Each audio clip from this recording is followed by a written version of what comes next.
Why was Japan's top naval leader singled out for elimination? What made him so important that the Americans would risk a number of pilots and late-model fighter planes, rare commodities during that phase of the war in the Pacific?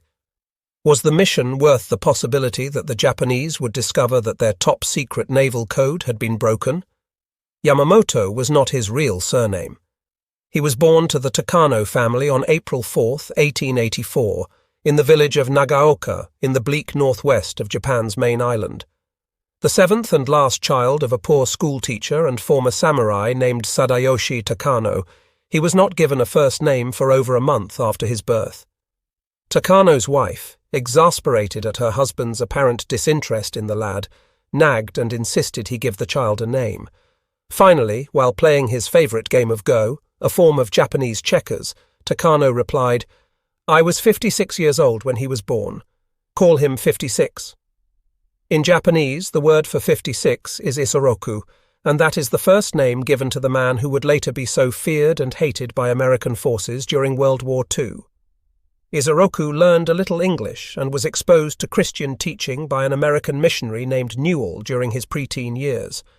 However, little is known about what effect, if any, this man had on Isoroku's feelings toward America or Americans. He attended the Nagaoka Middle School, where boys were sent on long marches, especially in bad weather, to toughen them up and prepare them for future military service. During the winter months, Yamamoto recalled, our hours were longer and our tasks were made much harder. The purpose was to build endurance. The room was heated only by hibachi. The temperature was half of what would be considered necessary in a foreign home. On the 9th day of the midwinter month, thought to be the coldest day of the entire year, no fire was allowed. We were given 100 ideographs to write. We must keep at the task until it was finished, no matter if the brush fingers became purple and frozen, and there was no feeling from the wrist down. When the work was done, we thawed our hands by rubbing them in snow. At 16, Isoroku decided to apply for entrance into the Imperial Naval Academy at Etajima at a time when Japan was building a large navy. At the turn of the century, Japan had 76 warships in its fleet, and the best and brightest of Japan's young males were encouraged to man them. Isoroku placed second among the 300 who competed for vacancies and entered the academy in 1901. The course was not an easy one. Biographer John Dean Potter noted that cadets were not permitted to drink, smoke, or go out with girls. The lives of these dedicated monastic youths would be devoted until death to the glory of the Red Emperor and their homeland of Nippon.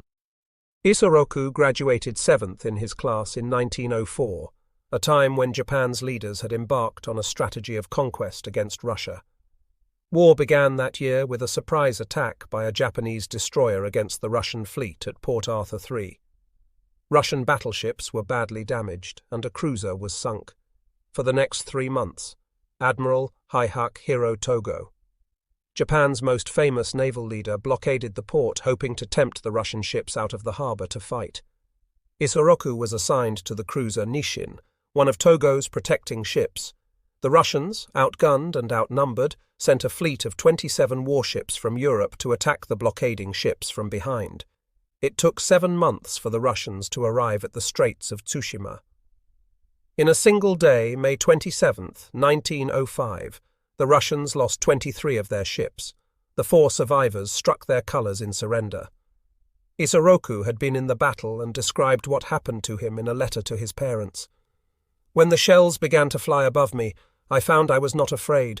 The ship was damaged by shells and many were terminated. At 6:15 in the evening, a shell hit the Nishin and knocked me unconscious. When I recovered, I found I was wounded in the right leg and 2 fingers of my left hand, the middle and index fingers, were missing. Later, he described the incident differently. With a great roar, a shell scored a direct hit on the forward 8-inch gun that still remained. Billows of acrid smoke covered the forward half of the vessel, and I felt myself almost swept away by a fierce blast. I staggered a few steps and found that the record charts that had been hanging around my neck had disappeared, and that 2 fingers of my left hand had been snapped off. Thereafter, Isoroku became known in the Shimbashi geisha district as 80 sen, because the regular charge for a manicure of all 10 fingers was 1 yen, and his favorite geisha charged him for only 8. Isoroku was a serious young man on duty and did not drink, smoke, or socialize much with his brother officers. A complex man, he was professional to the core, keenly interested in naval tactics, but he did not shun the pleasures of off-duty life. He visited the geisha houses frequently when ashore. Short in stature, 5 feet, 3 inches, he was highly intelligent, sentimental, earthy, blunt in speech, and a passionate gambler. One author who had met him before World War I described him leather-faced, bitter-hearted.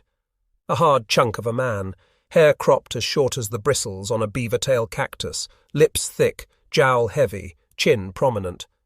Yamamoto was obsessed with punctuality and harshly berated any subordinate who was not on time for meetings and appointments, an obsession that was later to prove fatal.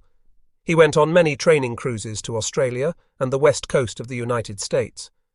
There seemed to be no doubt among his colleagues that he was destined for high rank. After Isoroku's father and mother died in 1913, in accordance with Japanese custom, he was adopted into the more prosperous Yamamoto family, who traced their forebears to ancient warriors who had fought in the Shogun Wars. Such adoptions were common in Japan by families without a male heir. In 1916, he formally renounced the name of Takano in a Buddhist ceremony. Isoroku Yamamoto remained single until the age of 33 when he married Reiko Mihashi, 22, daughter of a rich farmer. Shortly after the 1918 marriage, Yamamoto was sent to Harvard University for a year without his bride. He took an intensive course in English and majored in economics. He learned to play poker and became extremely fond of the game because it required an ability to bluff his opponents and determine what cards they might hold, a skill he identified with naval tactics and strategy. One of Yamamoto's special interests in his economic studies was the petroleum industry, which he realized was of utmost importance to any navy, especially his own, because Japan had minimal oil resources and was greatly dependent on imports. Since fuel was limited, the world's third-largest navy was constantly haunted by the spectre of an oil shortage.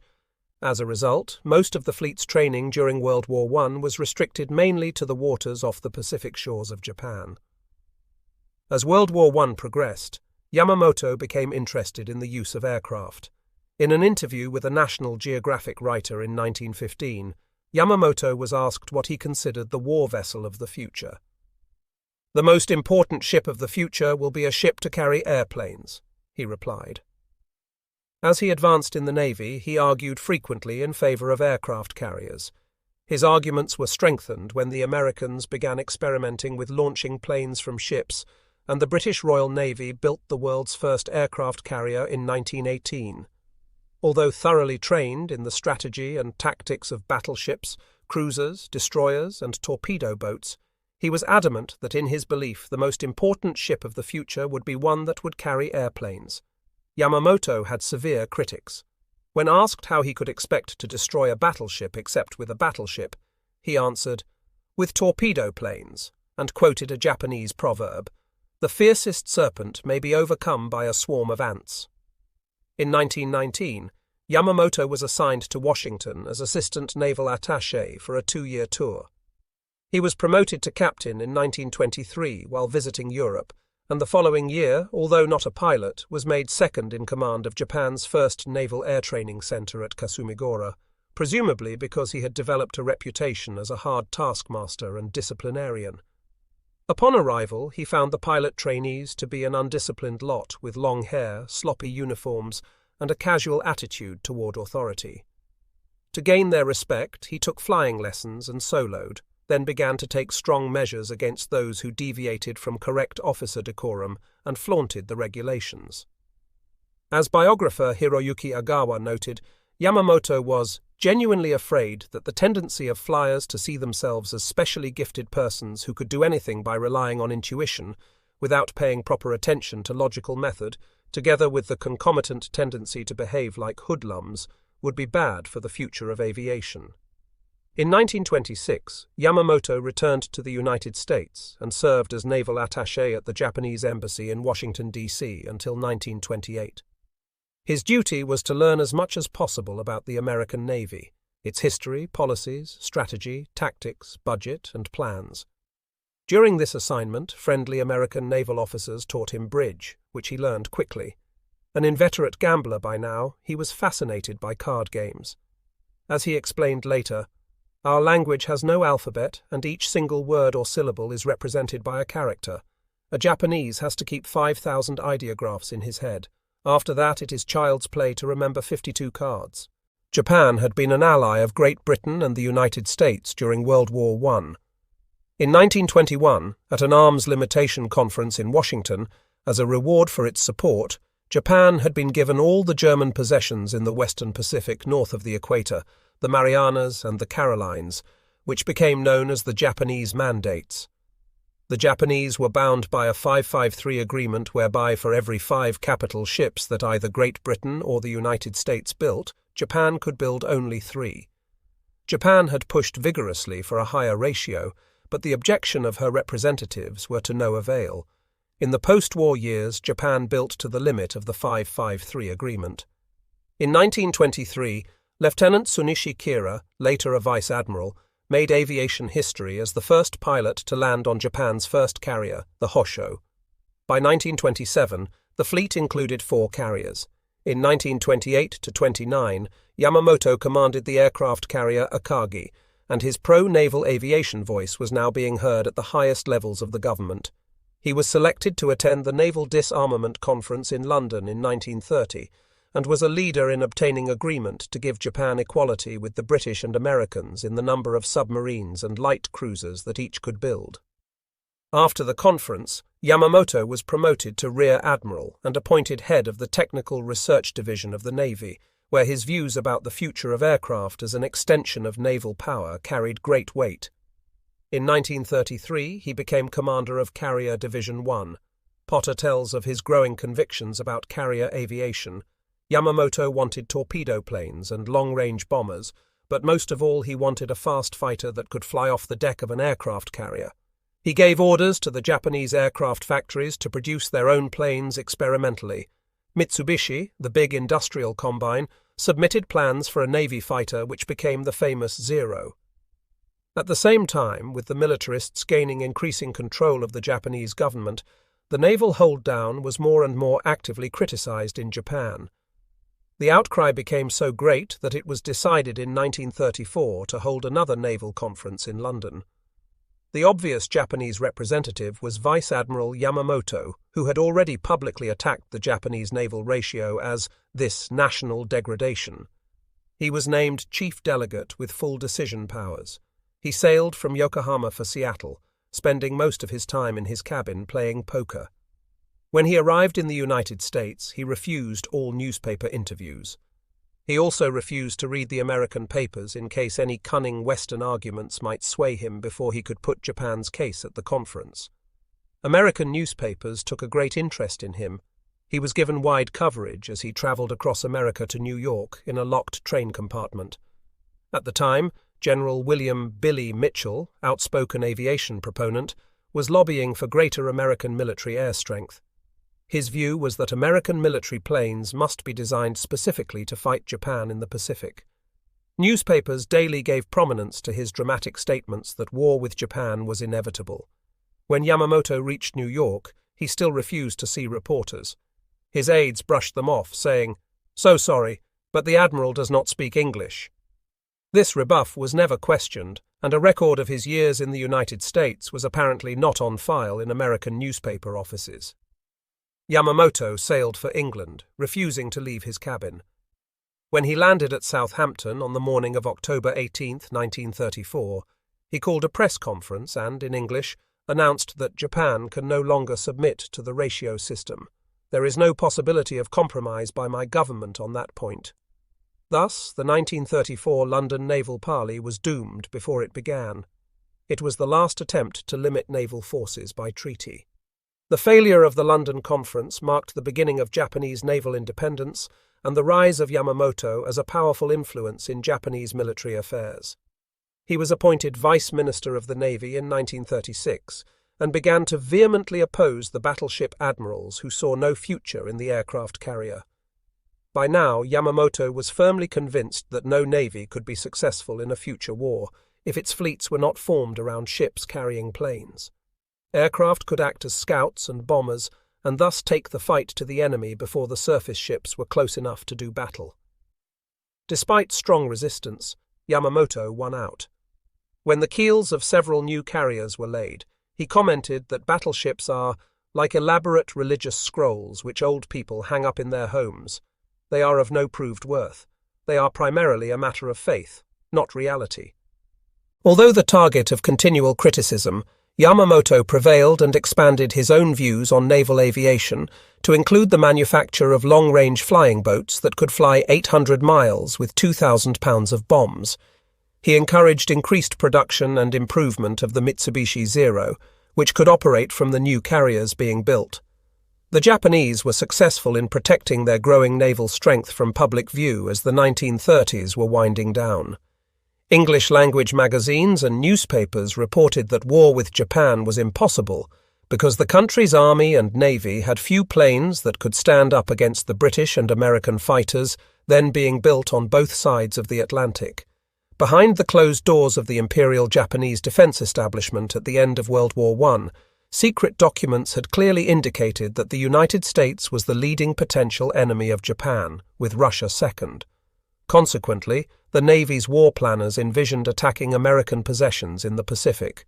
Army strategists saw the future as a land war against Russia.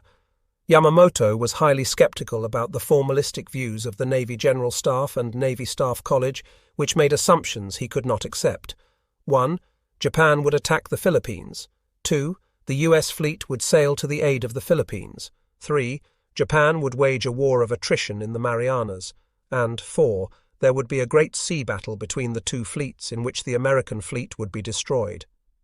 In the late 1930s, American military strategists began to sense the growing threat to American interests in the Pacific, and the U.S. Navy was ordered to strengthen its power base in Hawaii instead of the West Coast. This convinced many Japanese Army and Navy leaders that the United States was clearly preparing for war against Japan. The Japanese began to think in terms of attacking Pearl Harbor by sea, as had been discussed in military circles for many years. However, the planners did not consider the use of carrier-based aircraft initially. Concurrently, Hitler and Mussolini urged Japan to join them in a tripartite pact. Japanese army leaders saw this possibility as a strong asset and pressed for approval. However, a number of top naval leaders, including Yamamoto, opposed the idea, and Yamamoto became exceptionally outspoken in his belief that it would be foolish to join with the two dictatorships and thus declare openly that America was a chosen enemy. He wrote in a statement of his views that a war between Japan and the United States would be a major calamity for the world, and for Japan it would mean, after several years of war already with China, acquiring yet another powerful enemy, an extremely perilous matter for the nation. It is necessary that both Japan and America should seek every means to avoid a direct clash, and Japan should under no circumstances conclude an alliance with Germany. Despite the opposition, the tripartite pact with Germany and Italy was signed on September 27, 1940. His outspokenness made him many enemies, according to Potter, particularly among the extreme nationalists. They called him pro-American and a traitor to his country, and threatened to terminate him.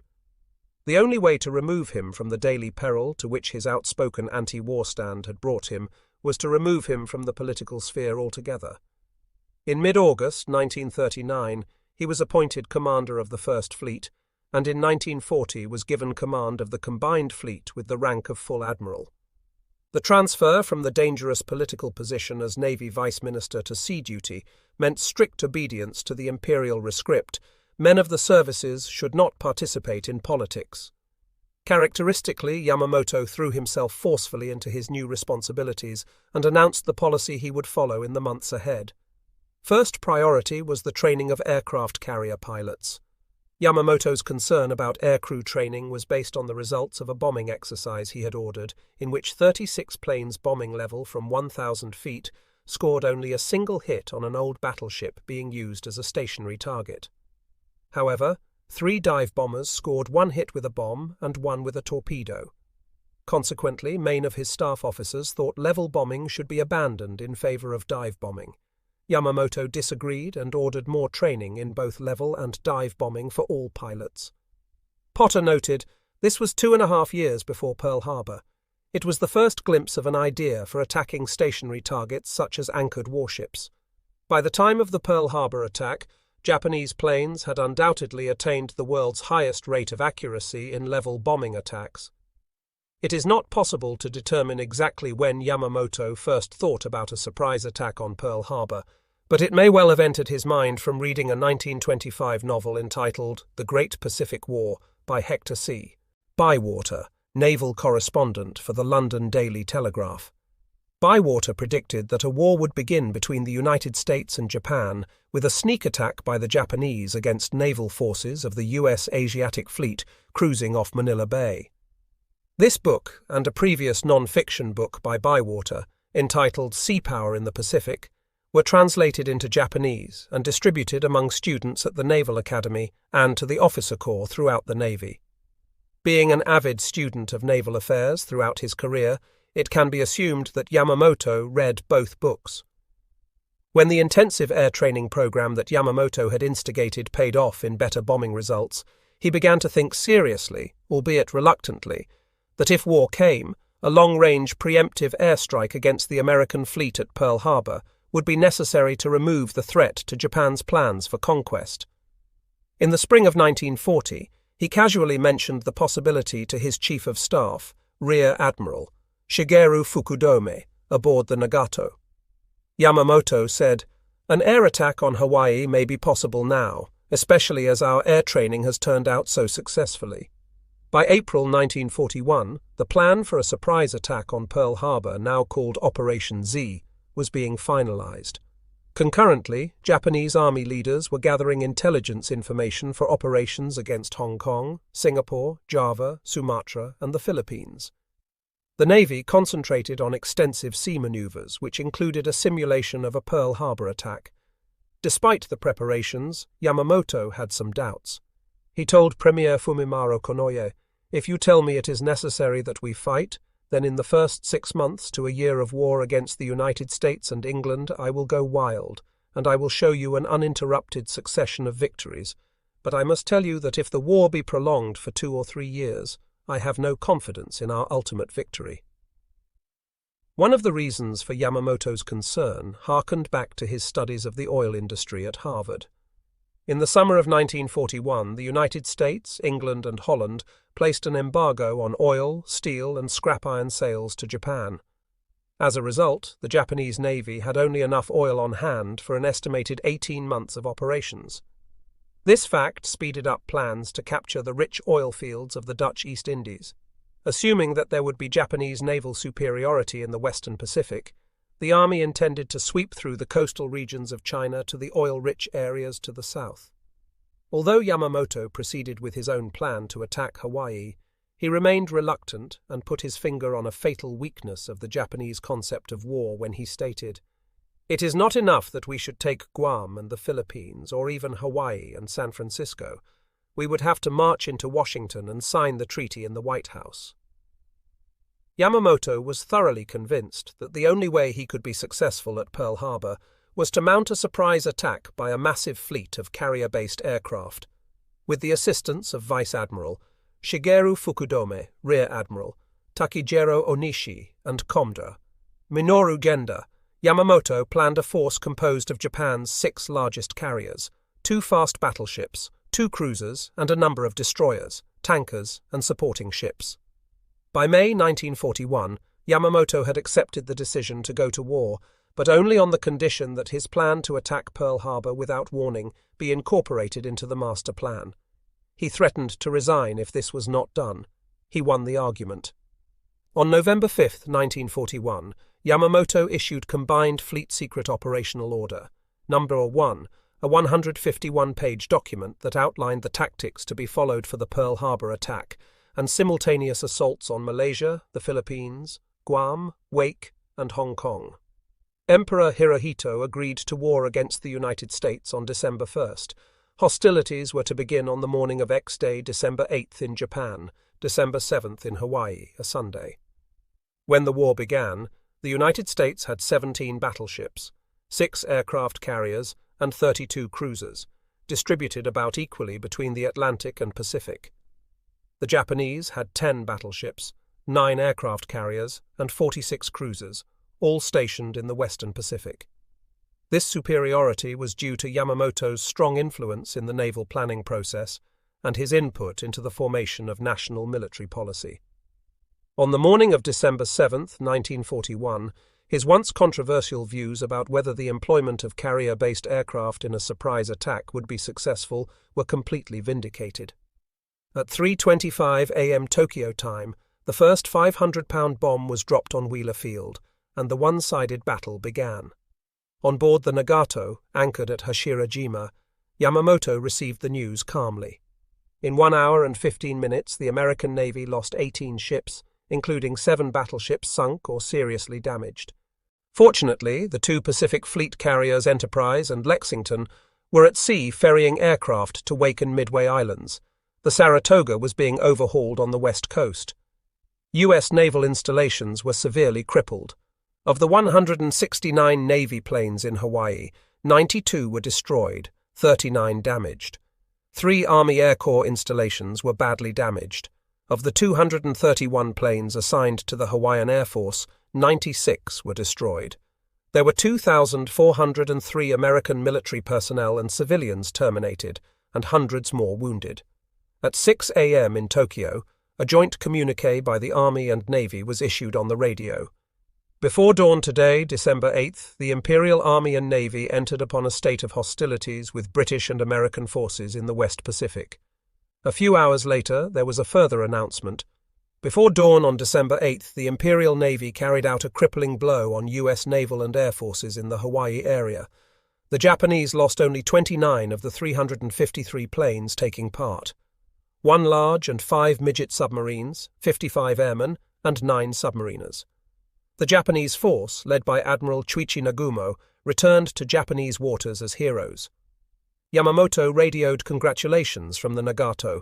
Commander Mitsuo Fuchida, leader of the attacking planes, was invited to the Imperial Palace for an audience with Emperor Hirohito, a rare honor for a junior officer.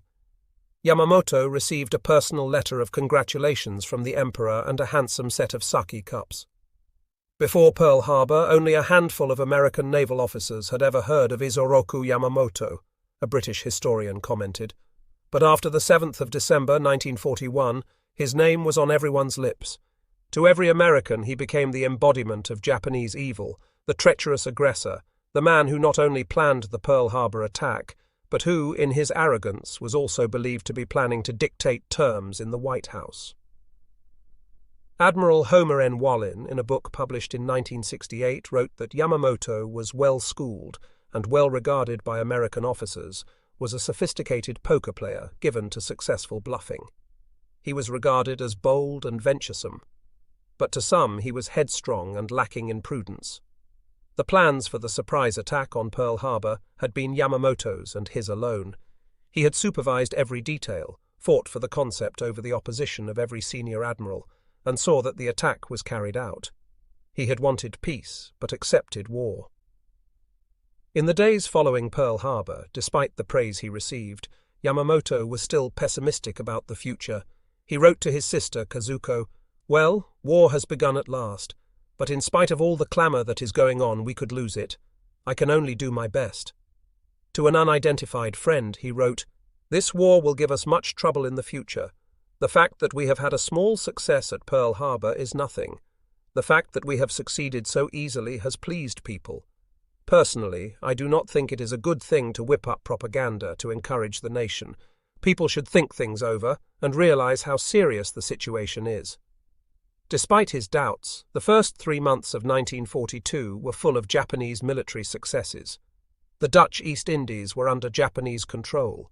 The large British base at Singapore was in their hands.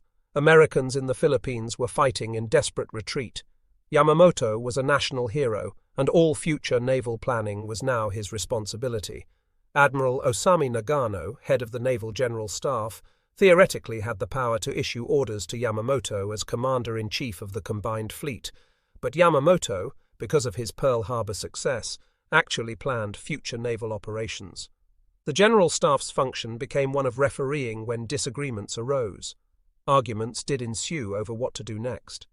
Yamamoto had always favored capturing Midway Island to use as a base for more operations against Hawaii and occupying vital points in the Aleutian Islands. However, he met strong resistance from the army and the desk-bound admirals in Tokyo. That resistance crumbled on April 18, 1942, when 16 American B-25 medium bombers, led by Lieutenant Colonel James H. Jimmy Doolittle, appeared over Tokyo and 4 other Japanese cities and dropped incendiary and high-explosive bombs on military and industrial targets. The American 16-ship task force, centered around the carriers Hornet and Enterprise, had been detected about 650 miles off the Japanese coast by the Nito Maru, a fishing boat on picket duty. Yamamoto issued orders to the 21st Air Flotilla to dispatch medium bombers and fighters from their bases near Tokyo, but they never saw the invaders. Everyone, including Yamamoto, believed the American planes were carrier planes with limited range, but these were land-based B-25 Army Air Force bombers, and thus were believed incapable of being launched from a carrier. Yamamoto and his staff were unable at first to determine the takeoff point of the bombers and thought it might be Midway or some base in the Aleutians, yet Midway was 2,250 miles away, and the nearest American base in the Aleutians was much farther. Jimmy Doolittle and his raiders had convinced Yamamoto what he should do next: carry out the Midway Aleutian Plan. On May 5, 1942, he issued the orders, in a letter to Admiral Minechi Koga dated May 2, 1942. Yamamoto confided how embarrassed he was about the Doolittle raid.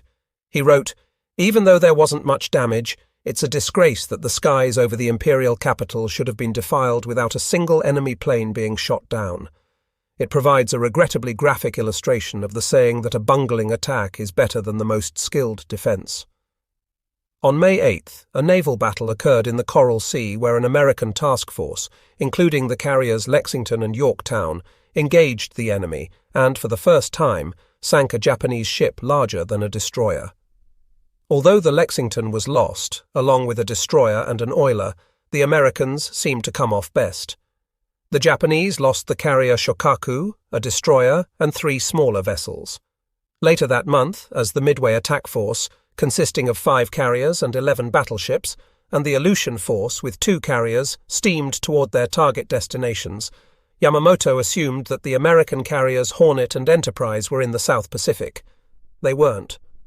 On June 3rd, the Aleutian force struck the Aleutians with a bombing attack on Dutch Harbour and unopposed landings on Attu and Kiska on June 6th, 7.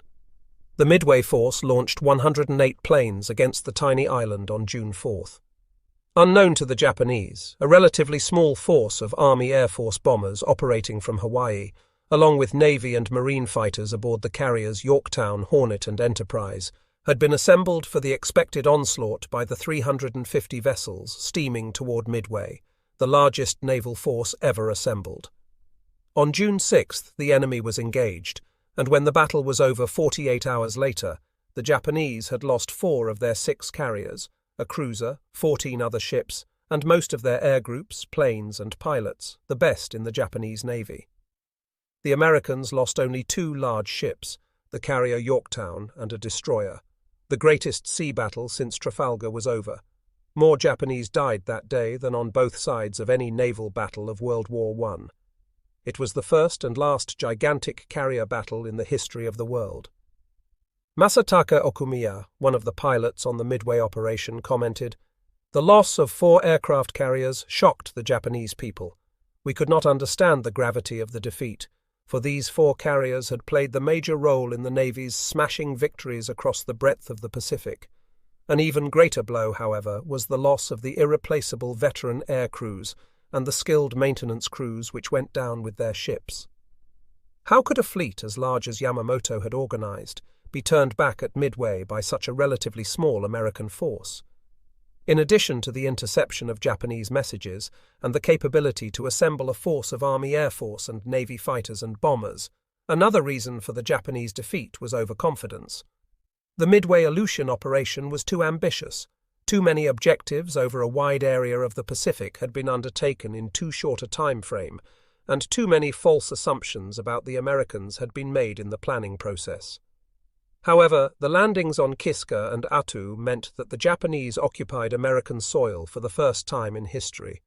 It was small compensation for the losses from the Midway operation, but there was one major advantage the Americans had that the Japanese thought was an impossibility. The top-secret Japanese naval code had been broken by American cryptographers, and all radio messages relating to the oncoming attack had been intercepted. This fact and Yamamoto's passion for keeping precise schedules eventually sealed the personal fate of the reluctant admiral. April 18th was Easter Sunday, but there were no religious holidays on Guadalcanal in 1943.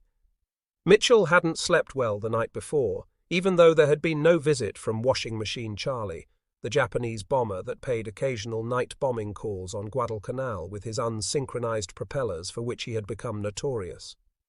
The details of the forthcoming mission kept going through his mind. Although anxious to fly the mission because of the promise of action against a gaggle of enemy planes, he still wondered about the chances of intercepting Yamamoto's bomber. There was a 2-hour difference between the Americans' time and that of the Japanese. Enemy forces kept all their operations on Tokyo time while the Americans used local time. If somebody made a mistake in timing, it wasn't his fault. He shrugged, downed a quick breakfast at the mess tent, and rounded up his pilots for the permission briefing. "I cautioned them about strict radio silence on the trip out," Mitchell recalled, "and told them I would use the usual signals of kicking my rudders to fishtail my plane when I wanted the formation to spread out and wagging my wings to bring them in close. I would use hand signals otherwise. I urged them to check the belly tank installations on their ships during their pre-flight walk-arounds and switch to them soon after takeoff to be sure they would feed. He also said he wanted them to fly a loose formation and warned again about the dangers of flying only a few feet above the ocean for the 2 hours or so it would take them to make landfall at Bougainville. There's a tendency to daydream and get sleepy on a trip like this," he cautioned. "You're going to be hot and it's going to be boring. Don't stare at the water. Your depth perception goes to hell down low like that, and you're going to bust your butt if you get careless.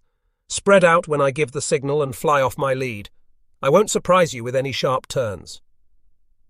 Mitchell strode briskly down the line of lightnings, looking in the revetments, exchanging a few words with the mechanics and crews along the flight line.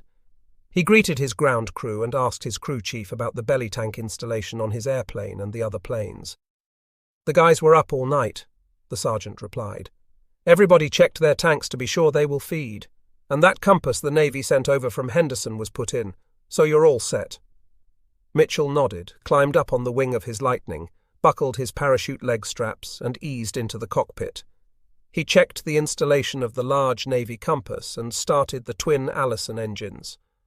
Acting on his engine start, the other 17 pilots cranked up and followed him out to the run-up position.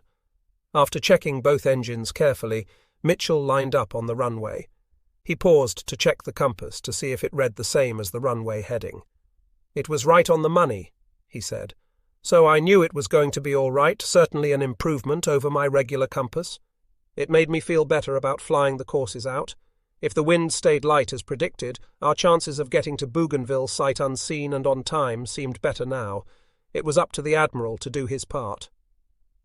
At 7:10, Mitchell held the brakes as he revved both engines up to full RPMs. He released the brakes, checked the compass alignment with runway heading 1 more, and was quickly airborne. He was followed by Lieutenant Julius Jacobson, his wingman, then Lieutenants Doug Canning and Delton Girk. He started a slow left-climbing turn to 2,000 feet.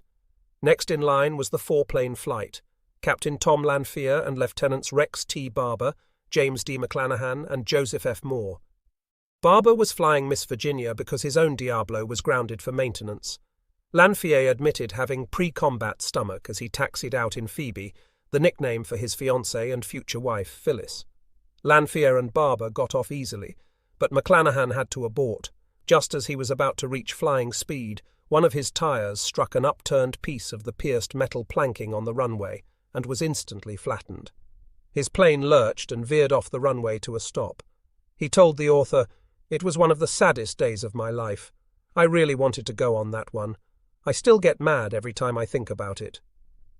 Mitchell continued circling slowly to allow Major Louis Kittel, leading the remaining planes of the top cover flight, to catch up.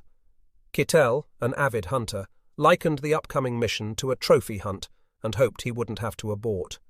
He knew how important Yamamoto was, making this a far different mission than others. "We were briefed very thoroughly about strict radio silence," he said. "That seems like a simple instruction, but normally there was a lot of chatter when flights are trying to get organized. We all realized this was a special mission." When the last man was airborne and had joined up, Mitchell began a slow descent toward the water on a heading of 265 degrees. It was now 7:25. As each pilot settled into position and spread out when Mitchell signaled, they switched fuel selectors from internal fuel to the belly tanks. After a few seconds, Joe Moore's engines coughed and he quickly switched back to the mains. He tried again, but the belly tanks would not feed. Disappointed, he pulled up beside Lanfear and hand-signaled that he would have to return to Fighter 2. Lieutenant Besby F. Holmes and his wingman, Lieutenant Raymond K. Hine, the spare pilots, were signaled to fill out the attack flight's four-plane complement. Mitchell hoped no one else would have to drop out. On the night of April 17th at Rabaul, Rear Admiral. Takoji Joshima, concerned that the message announcing Yamamoto's itinerary may have been intercepted, pleaded with his superior to cancel the trip. "I have to go," Yamamoto said. "I have let them know, and they will have got things ready for me. I will leave tomorrow morning and be back by dusk." On his previous inspection trips, Yamamoto had always worn an immaculate white uniform. However, on the morning of April 18th, he put on a new dark green simplified uniform. The Lightnings plodded westward, and as they passed south of the Russell Islands, now in American hands, two Betty bombers, tail numbers 323 and 326, departed Vunakanau Air Base at Rabaul for the 7-mile flight to Lakunai Field to await the Admiral and his staff. At 5:45 Japanese time, precisely as scheduled, the two Betty bombers with the VIPs aboard roared off the coral strip and climbed to about 6,500 feet. 6 Zero fighters followed and formed into two 3-ship Vs behind, and about 1,500 feet higher on each side of the Bettys. They would follow a direct course southeast for Buin, 315 miles away. The weather was perfect for flying. They would be on time for a landing at Balale Island at 9:45. The 16 Lightnings droned on above the unblemished blue ocean. There was nothing to disturb the scene. No ships, no land, no other planes, nothing. Mitchell remembers, "It was hot as hell in those cockpits and I dozed off a couple of times, but I got a light tap on my shoulder from the man upstairs and caught myself." One of the Lightning pilots got too low and his propeller tips splashed seawater over his windshield. "I know damn well that woke him up," Mitchell said. "He had to clean off his windshield when he got back. I think that's the only thing he had to clean up, but word got back to me later that he wasn't able to get back to sleep for a couple of days. Del Gurka said he was hot, nervous, anxious. I suppose the word for it was scared. I certainly had faith in Mitch and our ability to be where and when he wanted to be, but there were so many ifs on the part of the Japanese. The odds were against us, but even the slightest possibility of success made the mission worthwhile." Doug Canning recalled that the ocean was uncommonly calm, and there were few whitecaps because there was practically no wind. He spotted several schools of sharks and a huge manta ray, which reminded him that danger lurked only a few feet below if any of them went down. Mitchell kept watching the compass and checked his watch frequently. After flying on a heading of 265 degrees on the first and longest leg for 55 minutes, he turned 25 degrees right to 290 degrees. 27 minutes later, he turned to 305 degrees. This leg was flown for 38 minutes, then to 20 degrees for the 40-mile leg to the south edge of Empress Bay, toward the coast. As he crossed the bay, he turned to 90 degrees and wagged his wings to signal the planes to tighten up their respective formations. "We were about 4 minutes out, and I was getting nervous then," Mitchell admits. "It was hazy when we made that last turn toward land, and the sun was directly in front of us. I couldn't see anything. No land, nothing. I checked my watch, the strip map on my knee pad, and the compass. Could I have been so far off that we weren't near land at all? Any kind of land? I was really getting itchy because I hadn't seen a single checkpoint from the time we left. There are some pretty high hills on Bougainville, and I couldn't see anything ahead in the haze and sunlight. I glanced once more at my strip map and then ahead. Out of the haze I saw a beach, and there we were, just about where I wanted us to be, off the southwest corner of Bougainville. It was 9:34, a minute ahead of our scheduled time. Just as I thought I better do something now, Doug Can Ning, flying number 3 in my flight, broke radio silence and said, "Bogies, 11 o'clock high." I looked up, and there they were, 5 miles away at about 4,500 feet descending. 2 Betty bombers instead of 1 and 6 Zeros behind them about 1,000 feet higher. I rogered and said, "I have them." We were still on the deck then and heading toward them at a 90-degree angle. I turned right, parallel with their track, and firewalled it to climb as fast as we could. I told the guys to skin off your tanks, pulled my own belly tank release, and watched as Jacobson, Canning, and Gurkha dropped theirs. As we reached the level of the Bettys and still parallel with them, Holmes, in the elimination flight, radioed that he couldn't get his tanks off and pulled away from the formation back out over the water. That was a mistake as far as I was concerned. Hine, his wingman, rightfully followed him to protect him. I called to Lanfier, "He's your meat, Tom." Tom acknowledged, and the 2 remaining planes of the elimination flight turned toward the 8 enemy planes and continued climbing. The rest of us also continued climbing for a couple of miles parallel to the Japanese planes. I have to admit it was very tempting to me to want to level off and pull over to get at them.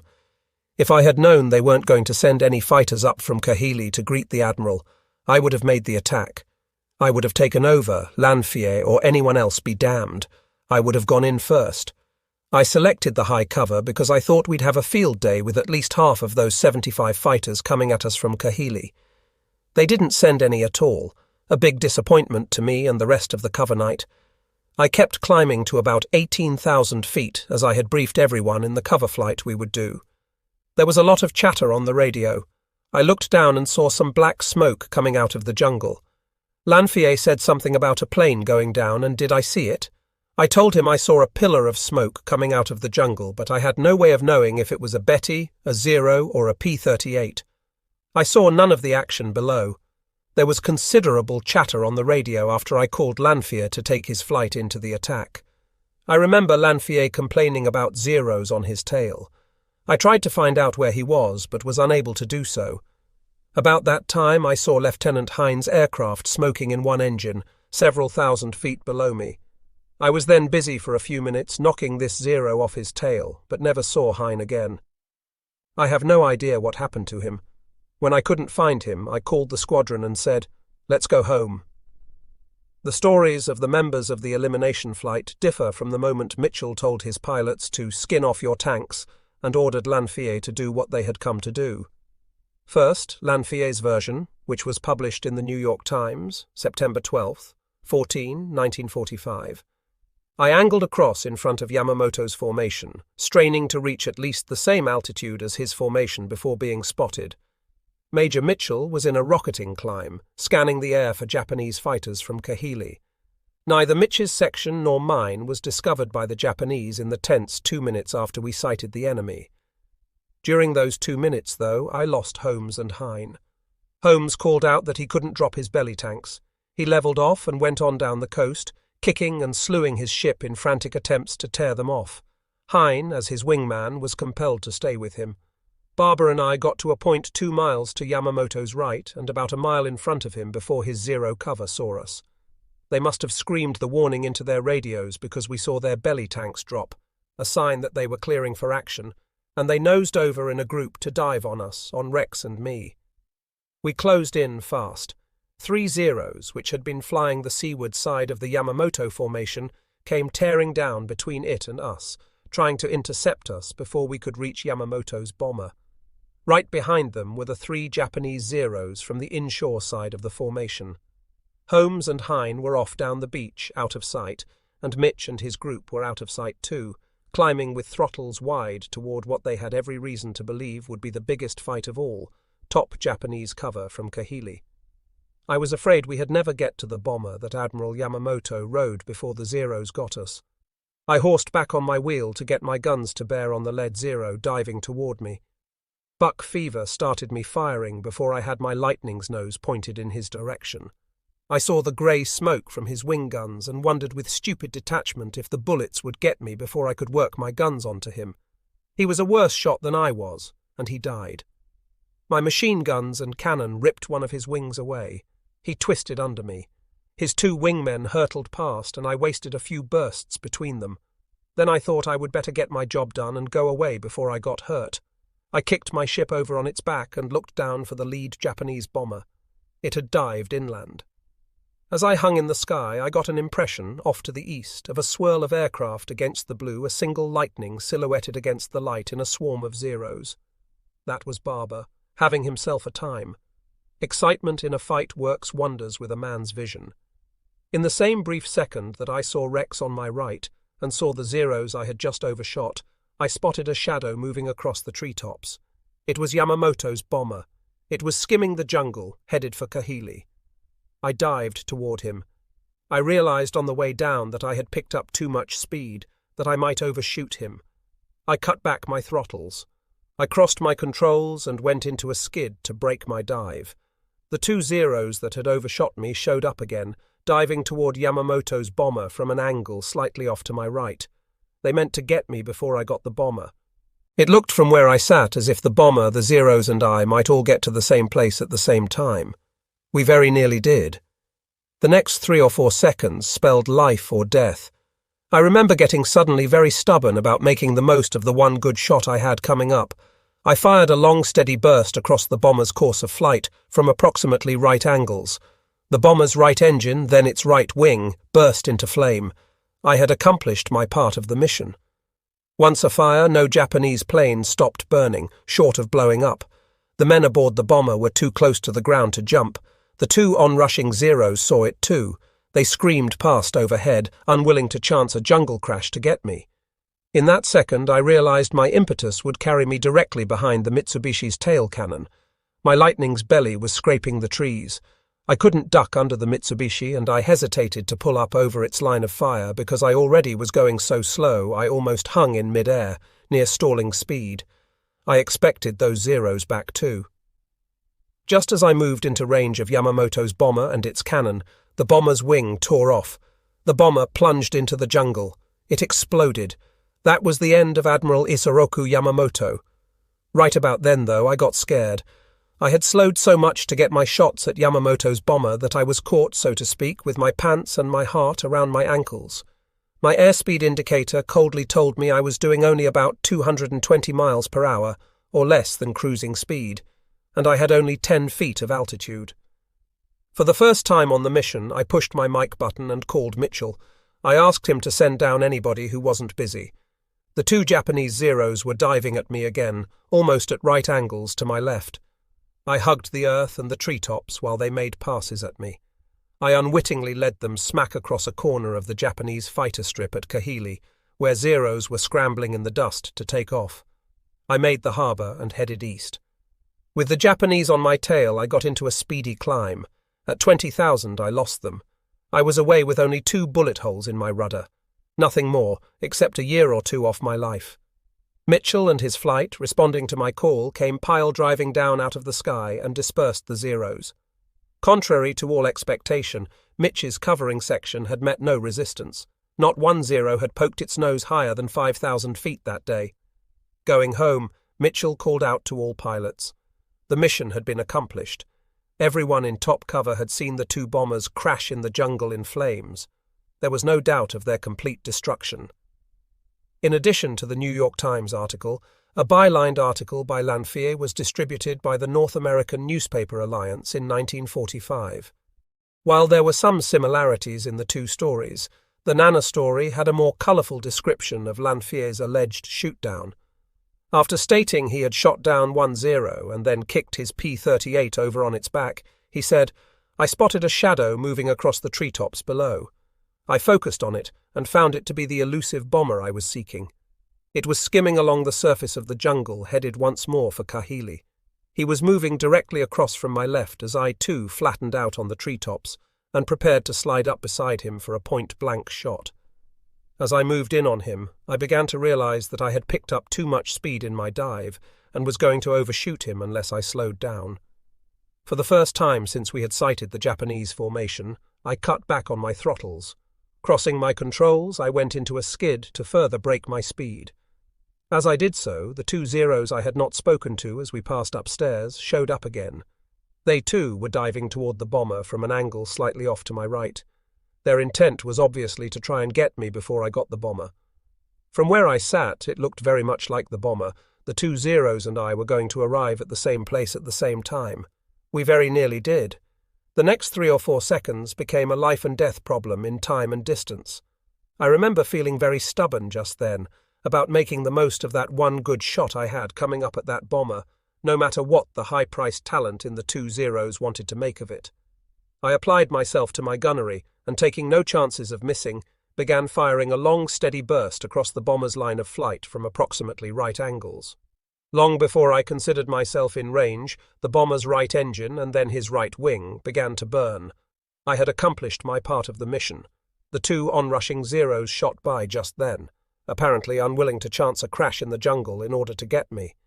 At the same instant, they swooped across the top of my canopy. I was having trouble from another source. Out of the bomber's tail was puffing a steady series of shots from the cannon lodged back there. My belly already scraping the trees, I could not duck under it, and I hesitated to pull up over its line of fire since I was already going so slow that I would be left hanging in mid-air in a sitting duck position, near stalling speed, and the bothersome pair of Zeros were undoubtedly scurrying around into position for another pass at me. Just as I moved into range of its cannon, the bomber's right wing came off and it plunged into the jungle and exploded. A glance to my left told me that my 2 Zeros had not forgotten me. They were diving on me once again, this time from almost right angles to my left. For the first time that day, I pushed my microphone button and called Mitchell. I asked him to send down anybody who was not busy at the moment to help me out. I called him once again to ask him to verify the burning bomber. He replied that he could see it. I then applied myself completely to keeping myself alive. Lanfier described how the pursuing Zeros continued to press their attack but failed to hit him. He said he hugged the ground and zipped in and out of the gullies to escape the 2 Zeros and led them unwittingly across the Kahili airfield. He stated he saw 3 columns of black smoke rising out of the jungle behind him, which were the burning bomber containing Yamamoto and 2 of his accompanying aircraft. He climbed to 20,000 feet and left the area. Except for the anti-aircraft from the harbour below, I was bothered no further. He continues his narrative. Barber was not quite so fortunate. When I had pulled up into the Zeros on our first contact with the enemy, Rex had bored on in after the bomber coming our way. Ignoring the other 3 Zeros, who were by no means ignoring him, he opened fire on his target. The bomber passed under his right wing, still apparently undamaged. Despite the fact that he was now the concerted target of all 3 escorting Zeros, he bulled his way back through their fire and latched onto the bomber once again. This time he drove his attack perfectly home, blasting off the entire tail section of the Mitsubishi, which rolled over on its back and plummeted to the earth far below. No one jumped out of it.